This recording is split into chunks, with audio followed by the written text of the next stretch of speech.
हमारे लिए, हम मुसलमानों के लिए करबला के मैदान में अपना सर कटा दिया।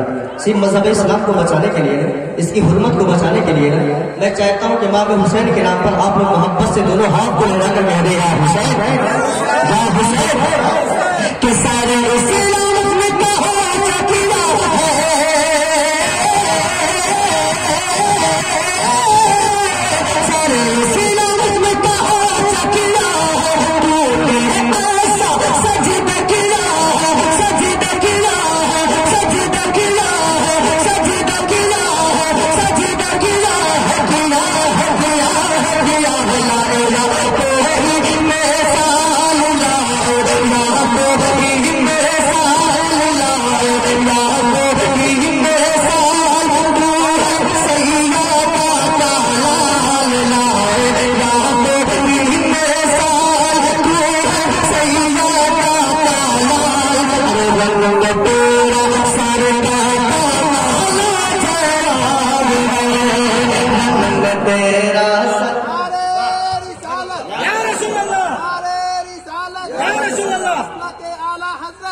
माशाल्लाह कुछ कमी आप लोगों की मुझे खल रही है, लेकिन अगर सारे लोग बोलने लगेंगे तो माशाल्लाह मैं भी सोचूंगा कि वाकई में भुट्टा में जो आया हुआ हमारे नजीम भाई मैंने पहले कह दे रखा था कि आप आइए, माशाल्लाह बहुत अच्छा माहौल रहेगा। माशाल्लाह माहौल बहुत अच्छा है, बहुत अच्छे लोग हैं।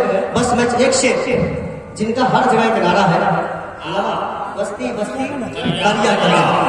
इस शेर को सुने और मेरा दावा है कि शेर सुनने के बाद कोई भी कोई भी नौजवान अपनी जगह खड़ा नहीं बैठा नहीं रहेगा इंशाल्लाह। मेरा चैलेंज है ये, मोहब्बत के साथ सुने, एक मरतबा जोर से अपने हाथ को उठाकर कह दे सुभान अल्लाह।